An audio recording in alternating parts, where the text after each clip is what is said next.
Halo semuanya, Assalamualaikum warahmatullahi wabarakatuh. Selamat pagi anak-anakku semua. Sehat ya? Alhamdulillah kalau kita semua dalam keadaan sehat. Walaupun kita belajar kali ini mungkin di siang hari, tapi tadi saya bilang selamat pagi. Yang penting itu adalah semangatnya, tetap semangat pagi gitu ya. Oke, kembali lagi kali ini bersama saya Ibu Liza. Saya akan membahas mengenai pelajaran ekonomi. Materinya adalah pelaku ekonomi ya. Dan di sini tertuliskan part 1. Kenapa part 1? Karena nanti saya akan membagi menjadi beberapa part atau bagian gitu ya.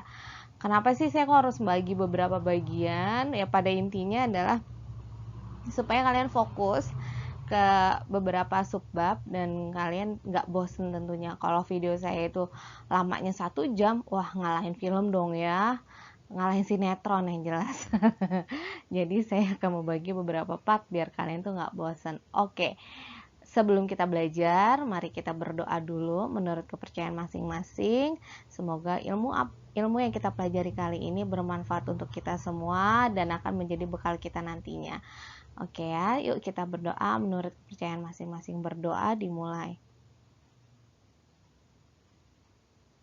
Oke ya, alhamdulillahirobbilalamin, sudah selesai sesi berdoa.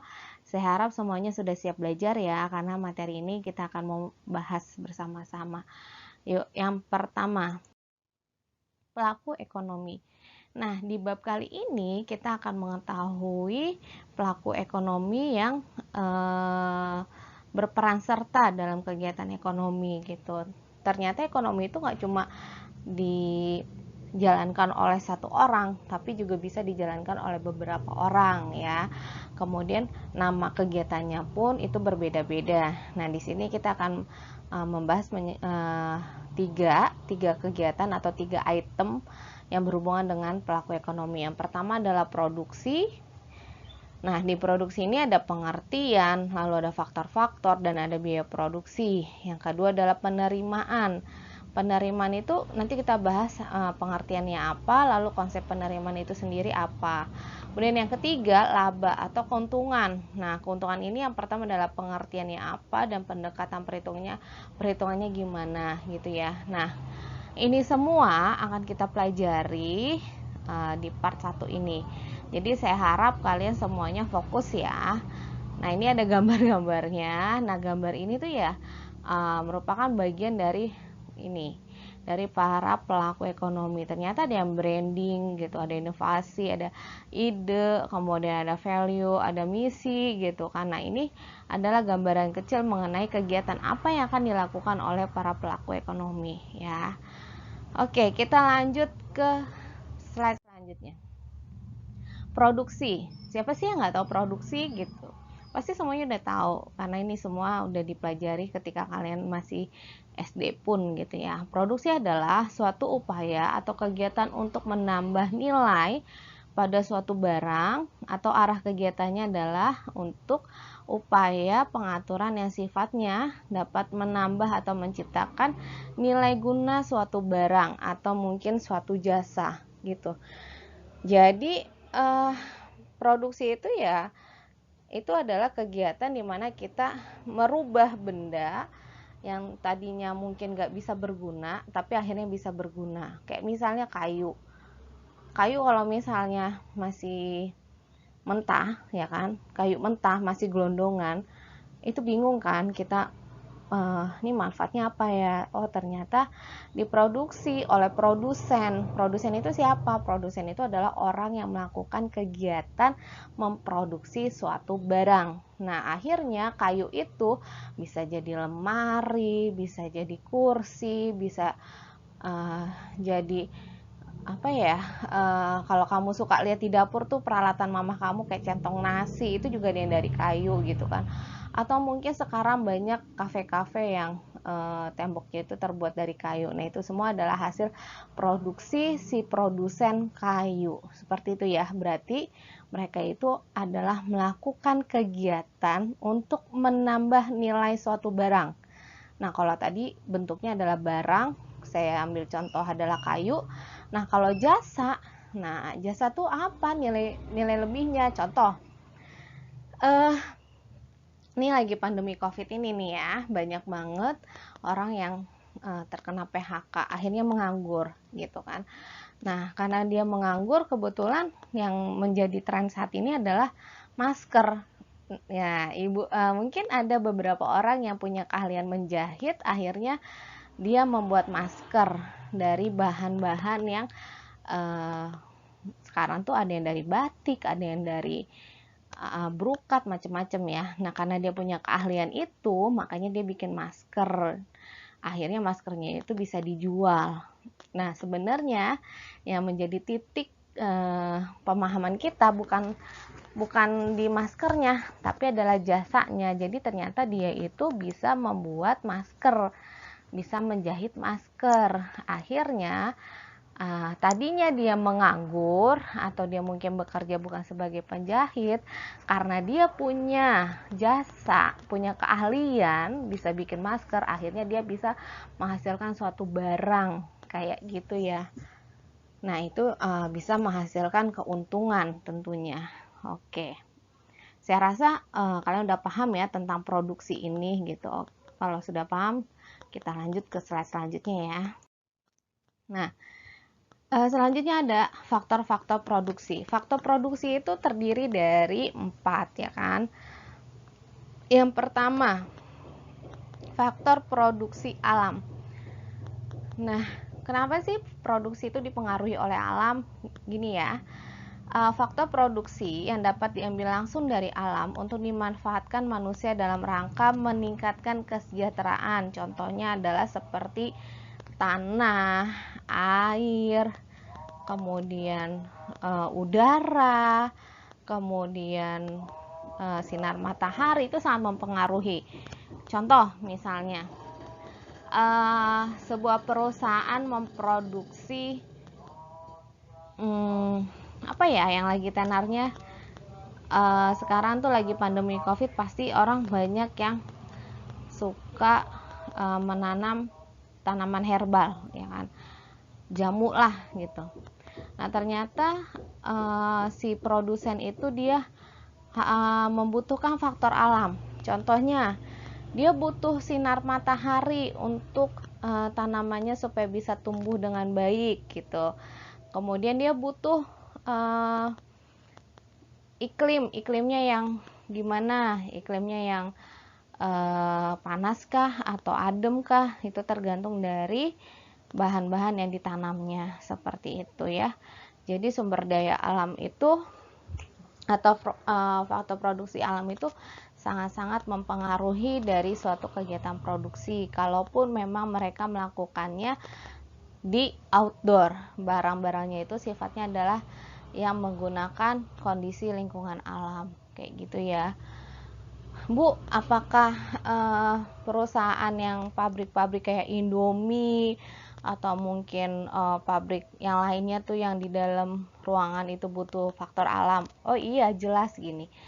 Logikanya ya, Nak. Misal Indomie itu kan terbuat dari tepung terigu. Nah, dia berarti butuh apa nih faktor alamnya? Oh, dia butuh terigu. Terigu itu dihasilkan dari proses alam itu ya. Berarti mau nggak mau dia juga berpengaruh terhadap faktor produksi alam. Kalau kondisi alamnya lagi tidak baik atau mungkin si supplier terigu yang dilakukan kerjasama oleh perusahaan itu mengalami krisis, misalnya krisisnya itu biasanya terjadi karena mungkin bencana alam gitu kan, di daerahnya terjadi bencana alam, akhirnya nggak bisa nge-supply terigu yang banyak ke perusahaan tersebut, akhirnya produksi mie-nya terganggu, seperti itu ya. Kemudian yang kedua, faktor produksi tenaga kerja. Nah, ini dia. Indonesia tuh sebenarnya kaya akan orang-orang yang berpengetahuan luas, berkompeten dalam bidangnya, kemudian punya keahlian yang luar biasa. Tapi seringkali banyak orang yang menginginkan untuk bekerja di luar negeri. Ya, itu memang pilihan hidup ya. Cuma ya ada beberapa hal yang mungkin menjadi pertanyaan kita semua, itu kenapa terjadi seperti itu gitu ya. Tapi sebenarnya nggak kalah ini juga ya, maksudnya nggak kalah pentingnya juga kalaupun mereka memperdulikan bangsanya sendiri. Nah, faktor produksi tenaga kerja ini ya, mereka itu sangat berperan sekali nih. Faktor alam tidak akan berjalan tanpa orang ini ya. Baik itu pabrik juga sekalipun ya yang menggunakan mesin, tetap dia pasti butuh tenaga kerja. Untuk apa? Untuk operator mesinnya.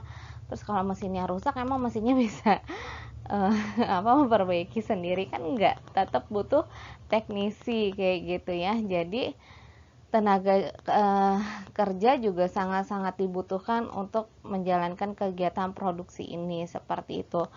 Nah, nggak cuma untuk memproduksi suatu barang, kemudian ketika melakukan kegiatan misalnya pencarian ide, kreativitas untuk membuat suatu barang, itu juga kan membutuhkan pemikiran dari manusia ya, atau tenaga kerja. Kemudian melakukan marketing, terus melakukan pembaruan inovasi gitu juga kan butuh tenaga dan pikiran dari tenaga kerja ya. Kemudian yang ketiga, faktor produksi modal. Alam udah, manusia udah, kira-kira bisa berjalan nggak tanpa adanya modal? No, itu semua tidak akan bisa berjalan tanpa adanya modal. Modal itu apa sih? Identik dengan uang gitu ya. Karena sekarang kembali lagi, ketika kita menginginkan atau ingin membuat suatu perusahaan, pasti yang pertama kita harus punya modal. Selain modal skill, modal tenaga kerja, tapi itu juga punya modal uang. Uang itu untuk apa? Uang itu biasanya nanti akan digunakan untuk, mungkin kita akan menyewa ruangan, atau kita membeli mesin untuk memproduksi barang, atau mungkin kita untuk membayar tenaga kerjanya, kita untuk melakukan promosi, itu kan semua serba uang gitu loh. Jadi ya faktor produksi modal itu sangat diperhitungkan dan perlu dipikirkan dalam jangka waktu panjang, karena ya semuanya itu akan kembali lagi, yang namanya orang usaha ada istilah harus balik modal. Nah, kalau misal usahanya tidak balik modal, maka usahanya itu ya bisa dikatakan merugi ya. Nah, setelah modal ini ya, ternyata ada faktor produksi entrepreneurship. Ini kemarin ya waktu Career Day, mungkin kalian Career Day kalian gak ikut gabung dengan Pak Sandiaga Uno ya, tapi setidaknya kalian sudah ada pemahaman tentang entrepreneurship. Nah, di sini orang yang ingin melakukan kegiatan produksi, pada dasarnya mereka ingin membuat sebuah usaha gitu ya. Nah, kalau membuat sebuah usaha, biasanya orang itu harus mempunyai yang namanya entrepreneur atau kewirausahaan. Nah, orang yang mempunyai kewirausahaan itu adalah seorang yang dapat mengelola atau menyatukan ketiga faktor produksi tersebut. Tersebutnya itu apa? Faktor alam, produksi tenaga kerja ya, dan juga modal. Jadi semua ini dikombin. Nah, jadi satu. Gimana cara memanagenya? Itu ada di bagian sini, ada di bagian entrepreneurship-nya. Nah, kalau misalnya orang itu sudah bisa, biasanya seseorang itu mampu untuk melakukan perencanaan, planning ya. Planningnya apa nih? Misalnya dia mau bikin sebuah produk. Nah, planning dulu deh ceritanya, dia itu diagendakan mau bikinnya kapan, ketemu sama orang yang nih, cari bendanya apa ya kan, terus ketemu orangnya kapan, kemudian pengelolaan modalnya juga kapan gitu. Nanti kalau sudah ini semuanya sudah ketemu planningnya, dia akan menggerakkan atau actuating ya, menggerakkan itu semua, akhirnya bisa melakukan organizing atau koordinasi atau mengkoordinasikan. Setelah dia mengkoordinasikan itu semua ya, mereka akan mengontrol atau mengawasi atau controlling. Jadi apakah itu semuanya berjalan dengan lancar atau tidak. Nah, yang tadi saya bilang, ketika dia mampu melakukan planning, accounting, organizing, kemudian controlling, itu semua ada dalam kesatuan POAK. POAK itu apa sih?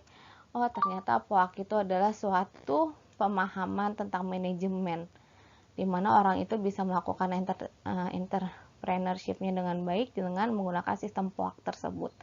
Gitu ya. Oke, saya rasa udah paham ya tentang faktor-faktor produksi. Saya akan melanjutkan ke materi slide selanjutnya. Nah, ini dia biaya produksi atau cost produksi. Biaya dalam pengertian produksi adalah semua beban yang harus ditanggung oleh produsen untuk menghasilkan suatu produksi. Biaya produksi itu adalah semua pengeluaran yang dilakukan oleh perusahaan untuk memperoleh faktor produksi dan bahan-bahan mentah yang akan digunakan untuk menciptakan barang-barang yang diproduksikan oleh perusahaan tersebut.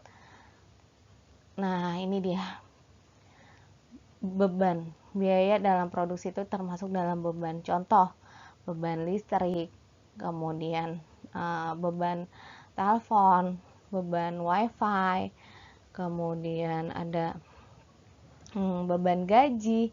Nah, ini semua adalah yang menjadi tanggungan si perusahaan untuk bisa menjalankan produksinya. Seperti itu ya. Nah, biayanya itu ada eksplisit dan ada implisit. Kalau eksplisit itu adalah perusahaan yang berupaya pembayaran dengan uang untuk mendapatkan faktor produksi dan bahan mentah yang dibutuhkan perusahaan. Tapi kalau implisit itu adalah perkiraan pengeluaran biaya atas produksi yang dimiliki oleh perusahaan itu sendiri. Kalau eksplisit itu berarti artinya adalah biaya yang dia itu bahan mentah dari luar ya, itu memang dibutuhkan. Nah, kalau implisit itu adalah perkiraan pengeluaran biaya dan faktor produksi yang dimiliki oleh perusahaan itu sendiri. Artinya bisa aja dia keluarkan uangnya, bisa jadi dia tidak mengeluarkannya. Oke, itu yang dimaksud dengan biaya ya. Nah, selanjutnya adalah unsur-unsur biaya produksi. Unsurnya ada 8. Nah, ini apa saja? Bahan baku dan bahan dasar termasuk bahan setengah jadi, kemudian bahan-bahan pembantu atau penolong, kemudian upah tenaga kerja dari tenaga kerja kuli hingga direktur, itu perlu kita bayar.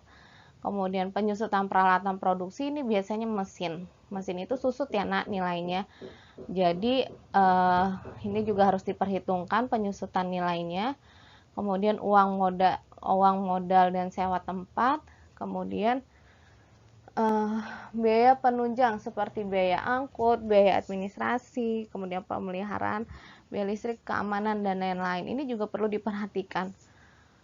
Kalau perusahaan yang kiranya punya pegawai lalu tidak ada asuransi untuk pegawainya, maka ya akan timpang. Timpang itu artinya adalah gejolak dari si karyawan bahwa kok perusahaan seperti ini ya. Akhirnya nanti kita akan yang merasakan kerugian sendiri, yaitu karyawan mulai mengundurkan diri. Makanya kita harus memperhatikan tentang asuransinya, gajinya, kemudian rewardnya, dan lain halnya kayak gitu ya. Kemudian biaya pemasaran seperti biaya iklan, kemudian juga biaya pajak.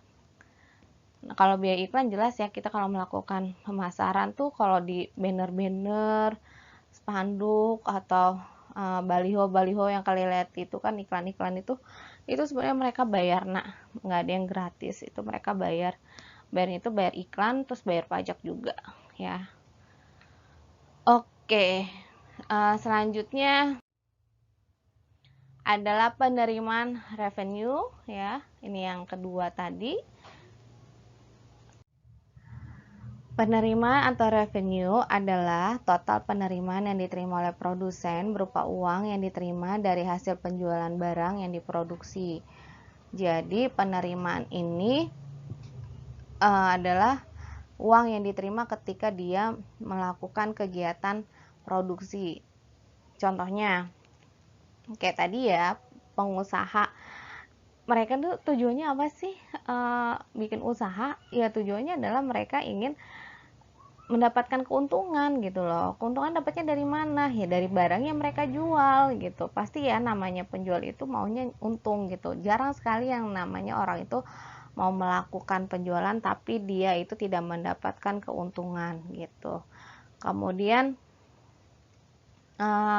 konsep penerimaan itu di sini ada penerimaan total atau total revenue TR, penerimaan seluruhnya yang diterima oleh produsen dari hasil penjualan. Secara matematis ada rumusnya seperti ini ya. TR sama dengan P kali Q ya. Kemudian ini adalah nilai sepenuhnya atau seluruhnya yang diterima oleh si produsen. Nah, kalau yang kedua, penerima rata-rata ini adalah penerima produsen per unit yang dijualnya. Secara matematis itu rumusnya adalah AR sama dengan TR dibagi Q. AR itu adalah average revenue, TR itu adalah tadi ya total revenue, lalu dibagi Q. Q itu apa sih? Quantity barangnya, karena ini adalah istilahnya per unit barang ya. Kayak kemarin kita udah belajar tentang penerimaan dan penawaran dan permintaan, ada price dan juga ada quantity. Kemudian di sini penerimaan marginal atau MR yaitu adalah kenaikan penerimaan total yang disebabkan oleh tambahan penjualan sebesar 1 unit. Rumusnya adalah MR sama dengan TR dibagi Q ya. Ini adalah konsep penerimaannya. Jadi ada total revenue, ada average revenue, dan ada penerimaan marginal. Oke, materi yang terakhir itu adalah tentang laba atau profit. Tapi biasanya sih kalau kita nyebutnya adalah keuntungan. Jadi keuntungan itu adalah di mana hasil selisih dari nilai jual suatu barang dengan biaya produksi. Misalnya nih ya, kamu jual 1 cup kopi. Nah, ini kan lagi in banget nih kopi ya. Nah, kopi itu misalnya harganya 1 cupnya itu 18.000. Ternyata itu nilai produksinya nggak 18.000, mungkin nilai produksinya itu cuma 10.000 gitu. Nah, 8.000-nya itu merupakan keuntungan kalian. Nah, keuntungan itulah yang nantinya akan digunakan untuk membiayai beban-beban perusahaan atau beban-beban kafe kalian gitu. Nah, di sini pendekatan perhitungan laba maksimum itu terdiri dari 3. Yang pertama adalah pendekatan totalitas, kemudian yang kedua pendekatan rata-rata atau average approach, kemudian yang ketiga adalah pendekatan marginal. Kalau pendekatan totalitas itu adalah di mana perusahaan menempuh strategi penjualan maksimum. Jadi semakin besar penjualan, maka dia akan semakin besar keuntungan yang didapat, atau semakin banyak barang yang dia jual, maka dia akan semakin banyak keuntungan yang diraihnya. Ini sama seperti hukum penawaran ya. Jadi waktu itu kan kita udah pernah belajar tentang permintaan dan penawaran. Hukum penawaran itu adalah semakin besar jumlah barang yang dijual atau kuantitinya yang dijual, maka semakin banyaklah keuntungan yang dia dapatkan. Ini sesuai dengan pendekatan totalitas atau totally approach. Kemudian yang kedua, pendekatan rata-rata atau average approach.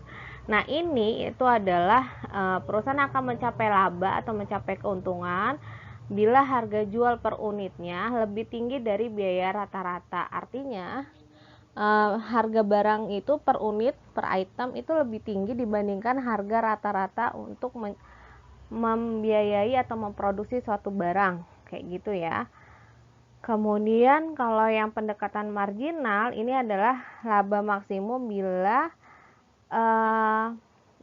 ini mengalami perbandingan yang sama antara biaya marginal dengan pendapatan marginal. Artinya biasanya ini sih pakai rumus ya, MR sama dengan MC gitu. Laba maksimum tercapai bila di sini MR itu dikurangi dengan MC-nya. Jadi hasilnya sama dengan 0. Nah, itu bisa didapatkan keuntungan atau nilainya sama atau sama-sama 1 gitu. Nah, itu yang disebut dengan pendekatan marginal. Jadi sebuah perusahaan itu bisa mendapatkan keuntungan dengan pendekatan ketiga ini. Tapi sih biasanya dalam kenyataannya cara simpelnya yaitu menghitung biaya produksinya berapa, dengan biaya beban-beban, lalu nanti dia kira-kira mau mengambil keuntungan berapa nih dari per item tersebut ya. Oke deh, akhirnya materi kita udah selesai semua di part 1 ini tentang pelaku ekonomi. Tadi kita sudah ngebahas tentang produksi, kemudian tentang penerimaan dan laba. Nanti selanjutnya di part kedua kita akan membahas lebih jauh mengenai pelaku ekonomi seperti RTP, RTK atau masyarakat luar negeri dan pemerintah. RTP itu apa? RTP itu adalah rumah tangga produksi, RTK itu adalah rumah tangga konsumsi. Dan kita akan mempelajari yang namanya diagram circular flow. Ini adalah merupakan diagram perputaran perekonomian. Oke, saya rasa cukup sampai di sini ya. Kemudian nanti kalian bisa mengikuti kegiatan pembelajaran ini sesuai instruksi saya yang saya lampirkan di classroom. Terima kasih semuanya atas perhatiannya. Semoga ilmunya bermanfaat dan wassalamualaikum warahmatullahi wabarakatuh.